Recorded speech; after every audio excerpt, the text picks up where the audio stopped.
ഇപ്പം ഇലക്ട്രിക് സ്കൂട്ടേഴ്സിന്റെ ഒരു യുഗമാണല്ലേ. അതായത് ഇപ്പം +2 പഠിക്കുന്ന കുട്ടികൾക്ക് നമ്മൾ ലൈസൻസ് വേണ്ടാത്ത സ്കൂട്ടേഴ്സ് പർച്ചേസ് ചെയ്ത് കൊടുക്കും. നമ്മൾ ഇന്ന് പരിചയപ്പെടുത്തുന്നത് ഏർലി 90s മിനി പെഡ് എന്ന് പറയുന്ന ഒരു കാറ്റഗറിയിൽ പെട്ട വണ്ടിയാണ്. ഈ വാഹനത്തിനും ലൈസൻസ് വേണ്ട.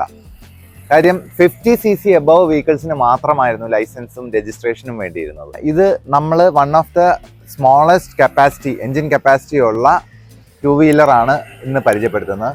നമസ്കാരം, വീലോസിറ്റിയിലേക്ക് സ്വാഗതം.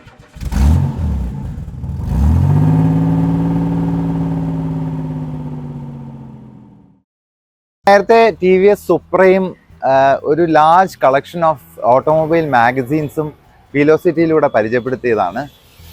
വെൽക്കം റോഷിത്. റോഷിത്തിന്റെ മറ്റൊരു കളക്ഷനാണ് TVS എക്സ്പ്രസ്. TVS എക്സ്പ്രസിനെ പറ്റി ഒന്ന് പറയാമോ? ഓക്കെ, ഇത് ഏർലി 90s TVSന് സുസുക്കി ആയിട്ടുള്ള കൊളാബറേഷൻ ഉണ്ടായിരുന്ന സമയത്ത് ഇറങ്ങിയ ഒരു മിനി പെഡ് കാറ്റഗറി. ഇത് ശരിക്കും TVSന്റെ പ്രോഡക്റ്റ് അല്ല, TVS സുസുക്കി കൊളാബറേഷൻ സമയത്ത് ഇറങ്ങിയ ഒരു പ്രോഡക്റ്റ് ആണ്. Okay okay. അപ്പം ഇത് ഈ ഒരു കാറ്റഗറിക്ക് പറയുന്ന മിനി പെഡ് എന്നാണ്. Basically below 50cc. ഈ കാറ്റഗറിയിൽ ആക്ച്വലി വളരെ ചുരുക്കം വെഹിക്കിൾസ് ഇറങ്ങിയിട്ടുള്ളൂ. വേറെ എൻഫീൽഡിന്റെ മോഫ ഉണ്ടായിരുന്നു, അത് 22cc ആയിരുന്നു. ഇത് 35cc ആണ്. അപ്പം ആ മിനി പെഡ് എന്ന് പറയുന്ന which is very the most basic kind of transportation for the masses, അല്ലെങ്കിൽ സ്റ്റുഡൻസ്, അങ്ങനെ ആൾക്കാർക്ക് ഓടിക്കാൻ പറ്റുന്ന ഒരു വണ്ടിയായിട്ടാണ് ഇറക്കിയിരുന്നത്. പ്ലേറ്റ് വേണ്ട അല്ലെ, നമ്പർ പ്ലേറ്റ് വേണ്ട, രജിസ്ട്രേഷൻ വേണ്ട, ഹെൽമെറ്റ് പേടിക്കണ്ട, ലൈസൻസും വേണ്ട. അതെ അതെ അതെ. ഇത് ആക്ച്വലി ഒരു ശരിക്കും പറഞ്ഞു കഴിഞ്ഞാൽ നമ്മളൊക്കെ തമിഴ്നാട്ടിൽ കൂടെ ഒക്കെ യാത്ര ചെയ്യുമ്പോൾ ഇപ്പം മറ്റേ മോപ്പഡ് അല്ലെ, ഇതിന്റെ നെക്സ്റ്റ് ഒരു കാറ്റഗറി ആണെങ്കിൽ പോലും 50cc ഇപ്പൊ 4-stroke ആണ് അല്ലെ, അത് തന്നെ ഭയങ്കരമായിട്ടും ലോഡ് ക്യാരി ചെയ്ത് പോകുന്നത്. അതായത് വലിയ എന്താ ഒരുപാട് ലോഡ്, ബേസിക്കലി ഒരു 3 or 4 times ഇറ്റ്സ് വെയിറ്റ് 3 ആൾക്കാർ കയറി. TVS XL എന്ന് പറയുന്നത് ആക്ച്വലി ഒരു 4-5 വർഷം മുമ്പേ തമിഴ്നാട്ടിലേക്ക് ഒരു ലൈഫ് ലൈൻ തന്നെ ആയിരുന്നു ആ ഒരു കാറ്റഗറി ഓഫ്. ഇപ്പോഴും ഉണ്ട്. ഇപ്പം TVS XL ഹെവി ഡ്യൂട്ടി എന്നൊക്കെ പറഞ്ഞ് 4-stroke വണ്ടികൾ ഇറങ്ങി. അതിന്റെയൊക്കെ അപ്പൂപ്പൻ എന്ന് വേണമെങ്കിൽ ഇതിനെ പറയാം. അതെ അതെ. അത് നമ്മൾ പോയി കഴിഞ്ഞാൽ പലയിടത്തും തമിഴ്നാട് ഹൈവേ കൂടെ ഒക്കെ പോകുമ്പോ ഒരു heap of luggage full family ചിലപ്പോ ഇതിനിപ്പം അത്ര എഞ്ചിൻ കപ്പാസിറ്റി ഉള്ളതുകൊണ്ട് ആ ഒരു പുള്ളിംഗ് പവർ ഇല്ല. എന്നാലും ഇപ്പം ഞാൻ ഇത്രയും ഹെവി വെയിറ്റ് ആണ്, എന്നെ സുഖമായിട്ട് എഫർട്ട്ലെസ്ലി കയറ്റം എല്ലാം കയറ്റിക്കൊണ്ട് പോകും. കയറ്റമൊക്കെ കുഴപ്പമില്ലാതെ കയറും. Okay okay. ശരിക്കും ഈ മോപ്പഡ് എന്ന് പറയുന്ന ആ ഒരു കാറ്റഗറി എന്ന് പറഞ്ഞാൽ നമ്മള് സൈക്കിള് പെഡൽ ചെയ്യുകയും ഒപ്പം എഞ്ചിൻ ഉള്ളതിനല്ലേ മോപ്പഡ് എന്ന് പറയുന്നത്. ആക്ച്വലി മോപ്പഡ് എന്ന് മിനി പെഡ് എന്ന് പറയുന്നതും 50cc താഴെ ഉള്ളതാണ്. അപ്പൊ അത് ഇനിഷ്യൽ ആക്സിലറേഷൻ പിന്നെ കയറ്റം വരുമ്പോഴത്തേക്ക് എഞ്ചിൻ സ്ട്രെയിൻ ചെയ്യാതിരിക്കാനായിട്ട് നമുക്ക് പെഡലും കൂടെ അഡീഷണൽ ആയിട്ട് ചെയ്യാൻ പറ്റുന്ന ഒരു കാറ്റഗറി. പിന്നെ ഇത്രയും വെയിറ്റ് ഇതിന് എനിക്ക് തോന്നുന്നു അപ്രോക്സിമേറ്റ്ലി 35-34 kilos ആണ്. അപ്പം പെട്രോൾ തീർന്നാലും നമുക്ക് പെഡൽ ചെയ്ത് പോകാൻ പറ്റുന്ന ഒരു വണ്ടിയാണ്. ഇപ്പോഴത്തെ ഹൈ എൻഡ് സൈക്കിളിനെക്കാളും കുറച്ചുകൂടെ ഒക്കെ വെയിറ്റ് ഇതിന് വരുന്നുള്ളൂ. അതെ അതെ അതെ. Okay.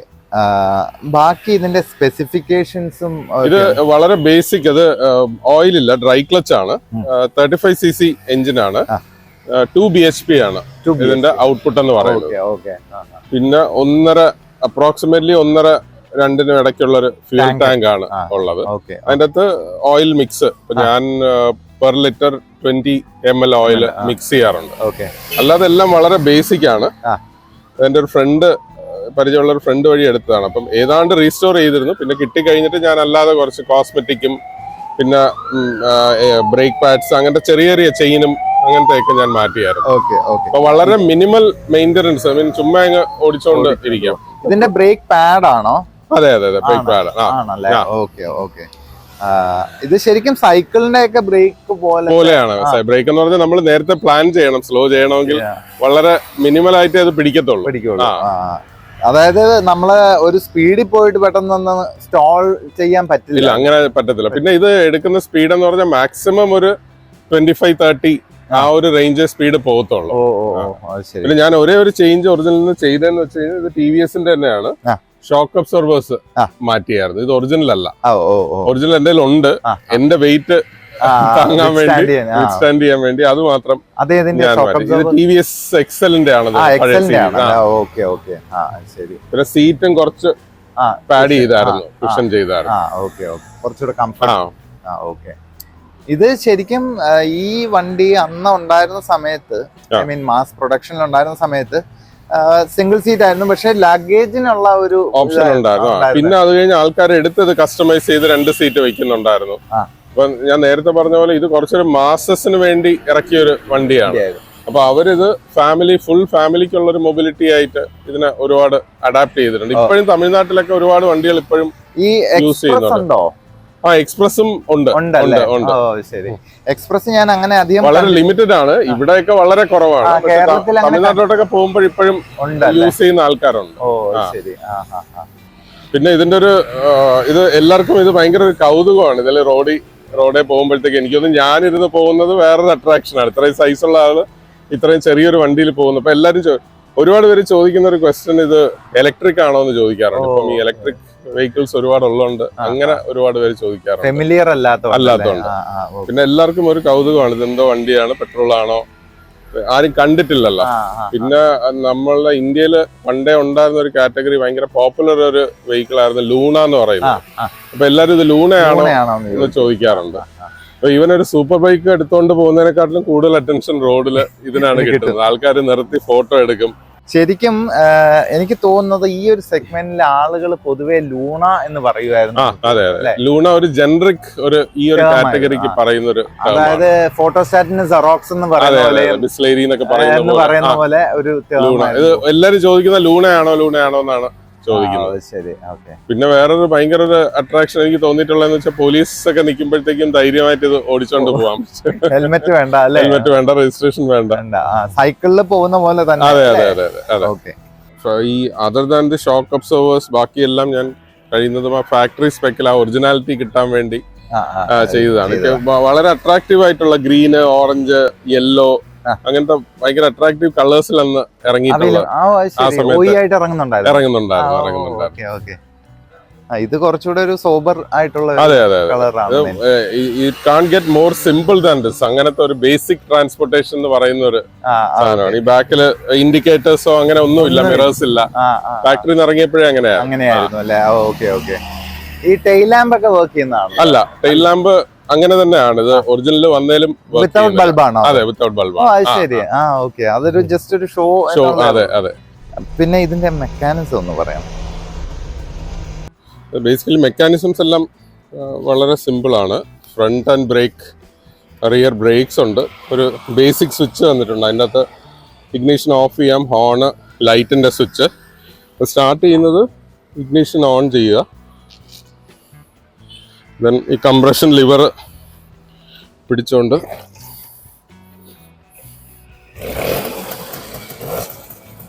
It is ready to role.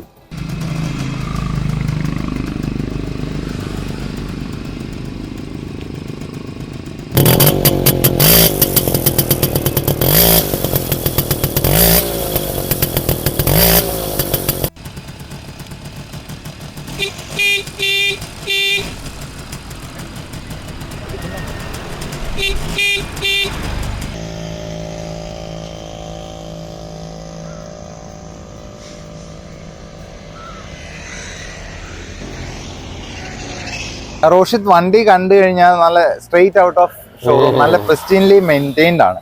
അപ്പം ഇത് മെയിൻറ്റെയിൻ ചെയ്യാൻ ഇതിന്റെ സർവീസ് ആസ്പെക്റ്റും അത് എങ്ങനെ ചെയ്യാൻ പറ്റും?